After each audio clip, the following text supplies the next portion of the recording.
Salam sejahtera dan selamat pagi untuk kita semua. Puji dan syukur kita ucapkan kepada Tuhan Yang Maha Esa karena kita masih diberikan kesehatan hingga saat ini. Kami dari kelompok 1 yang terdiri dari Rangga Hadiwijaya, Muhammad Akbar Sampurno, Nanda Aprodita Saragih, Anis Sonia Ginting, dan Tania Ananda Syafira akan menjabarkan materi dari hasil kelompok kami yang telah kami kerjakan, yaitu fakta-fakta permasalahan kepemimpinan organisasi dan masyarakat. A. Kepemimpinan. Kepemimpinan atau leadership memiliki pengertian sebagai kemampuan yang harus dimiliki seorang pemimpin atau leader tentang bagaimana menjalankan kepemimpinannya sehingga bawahan dapat bergerak sesuai dengan yang diinginkan dalam mencapai tujuan yang ditetapkan sebelumnya. Dalam menjalani kepemimpinan, pemimpin tidak bisa luput dari berbagai macam kesalahan. Jika kita saat ini memiliki kesempatan untuk menjadi pemimpin, ada sebaiknya kita mempelajari tentang masalah kepemimpinan seperti apa yang umumnya terjadi di sebuah perusahaan. Anda ketika bisa menghindari kesalahan yang sama, ataupun jika memang sudah terjadi dan tidak menyadarinya, maka kita bisa segera memperbaiki kesalahan kita. Sebab, seperti kata orang bijak, baik belajar dari kesalahan, namun yang terbaik tetap jika tanpa kesalahan. Memecahkan masalah artinya cara untuk mengetahui mempelajari masalah agar bisa diselesaikan. Langkah-langkah yang dilakukan antara lain sebagai berikut. Yang pertama, mencari penyebab terjadinya masalah. Yang kedua, mencari siapa saja yang terlibat dalam masalah. Yang ketiga, bersikap santai tapi serius.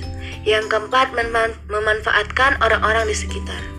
B. Masalah-masalah kepemimpinan dalam masyarakat dan organisasi.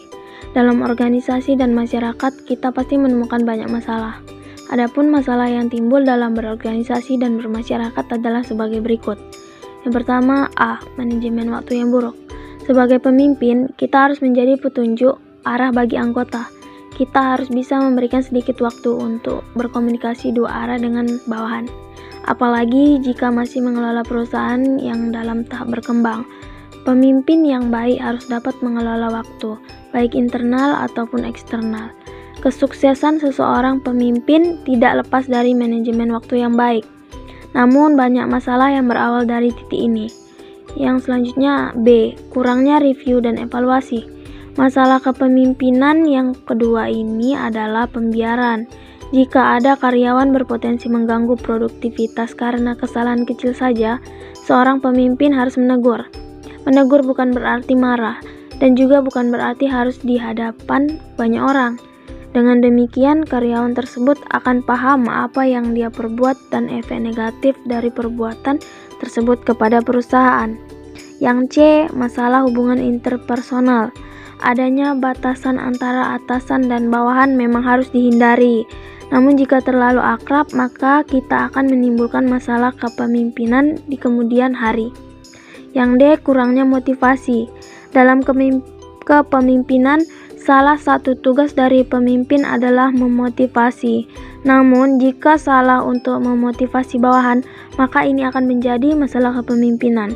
Sebab tujuan dari motivasi tersebut tidak akan tercapai. Yang selanjutnya E. Ketidakpercayaan. Biasanya, kehancuran suatu organisasi disebabkan oleh ketidakpercayaan anggota terhadap pemimpin. Pemimpin harus bisa mengambil kepercayaan anggota sehingga anggota bisa mempercayai pemerintah pemimpin. Yang selanjutnya F. Kurang tanggung jawab. Masalah pemimpin ini berawal dari pemimpin yang kurang bertanggung jawab dalam memimpin organisasi atau instansinya, sehingga menimbulkan ketidakpercayaan dan kekecewaan anggota yang dapat menghancurkan suatu organisasi. Beberapa hal tersebut merupakan hal yang umum terjadi dalam kepemimpinan. Sebagai pemimpin, evaluasi diri sangatlah penting, karena semua kesalahan harus diperbaiki demi kemajuan bersama. Peran kepemimpinan dalam organisasi dan masyarakat. Peran kepemimpinan dapat berlangsung di masyarakat dan organisasi. Yang pertama mengacu kepada pendapat Robbins. Dipahami bahwa peran adalah seperangkat pola perilaku yang diharapkan berkaitan dengan tugas seseorang dalam kedudukan pada satu unit sosial. Yang kedua, Newell menjelaskan bahwa peran adalah sama dengan perilaku dalam kedudukan tertentu dan mencakup perilaku itu sendiri dan sikap serta nilai yang melekat dalam perilaku. Berdasarkan pendapat di atas, Dapat disimpulkan bahwa peran adalah harapan-harapan yang merupakan ketentuan tentang perilaku atau aktivitas yang harus dilakukan seseorang dalam kedudukan tertentu dan perilaku aktual. Uang dijalankannya pada organisasi atau masyarakat. Mengacu kepada Nanhus, ada 4 peran utama kepemimpinan yang efektif, yaitu yang pertama sebagai penentu arah, yang kedua sebagai agen perubahan, yang ketiga sebagai juru bicara, dan yang keempat sebagai pelatih. Keempat peran ini secara bersama-sama merupakan pekerjaan pemimpin visioner.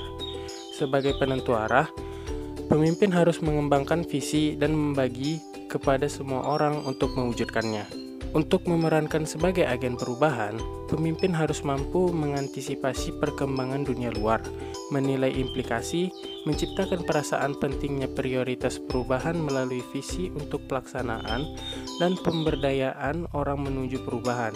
Sebagai juru bicara, pemimpin harus mampu bernegosiasi dengan organisasi lain, membangun jaringan kerja, memberikan gagasan sumber daya dan informasi bagi organisasi. Sedangkan sebagai pelatih, pemimpin harus memberdayakan staf dan pegawai agar bersemangat mengejar visi. Sebagai pelatih, pemimpin juga menjadi teladan dalam usaha mewujudkan visi menjadi kenyataan. Baiklah, saya akan melanjutkan materinya. Kepemimpinan yang efektif. Goleman mengidentifikasikan unsur-unsur kecerdasan emosional sangat mempengaruhi kepemimpinan yang efektif, yaitu sebagai berikut. Yang pertama, kesadaran diri merupakan kemampuan untuk membaca perasaan sendiri dan bagaimana Anda mempengaruhi orang lain. Memiliki kesadaran kuat mengenai siapa diri Anda, perasaan, kekuatan, kelemahan, kebutuhan, dan dorongan di dalam diri.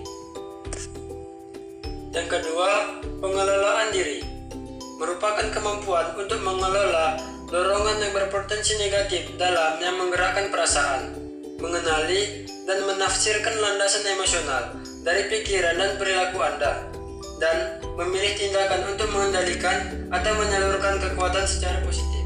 Yang ketiga, kesadaran bermasyarakat meliputi kemampuan yaitu empati dan insting untuk mengatur, memiliki tenggang rasa terhadap perasaan orang lain, mengetahui dampak dari kata-kata dan tindakan terhadap orang lain. Yang keempat, pengelolaan hubungan merupakan kemampuan untuk berkomunikasi secara jelas dan meyakinkan. Bukan sekedar bersikap ramah, tetapi ramah dengan tujuan tertentu, menggerakkan orang ke arah yang diinginkan. Dan hal ini dapat terjadi dalam menyepakati rencana suatu proyek atau membangun semangat untuk sebuah produk baru. Sekian, terima kasih. Nah, dari penjelasan tadi, kita dapat menyimpulkan bahwa pemimpin pada hakikatnya adalah seorang yang mempunyai kemampuan untuk mempengaruhi perilaku orang lain di dalam kerjanya dengan menggunakan kekuasaan. Dalam kegiatannya, bahwa pemimpin memiliki kekuasaan untuk menggerakkan dan mempengaruhi bawahannya sehubungan dengan tugas-tugas yang harus dilaksanakan. Pemimpin memiliki beberapa peran dan fungsi agar suatu organisasi dan masyarakat menjadi teratur. Dalam berorganisasi dan bermasyarakat, kita tidak luput dari kesalahan. Bagi seorang pemimpin, masalah adalah sebuah anak tangga yang harus dilalui agar bisa mencapai puncak kualitas karakter kepemimpinannya. Dengan begitu, pemimpin seharusnya tahu dan mengerti mana masalah yang harus diselesaikan secepatnya dan bagaimana penyelesaiannya. Bagi seorang pemimpin, jangan menunda waktu untuk menyelesaikan masalah yang akibatnya bisa mengancam organisasi, karena masalah yang berdampak buruk jika dibiarkan akan dengan cepat menjadi masalah besar dan sulit diselesaikan. Demikianlah hasil presentasi kami dari video ini. Jika ada saran, kritik, atau pertanyaan, kami persilahkan. Terima kasih.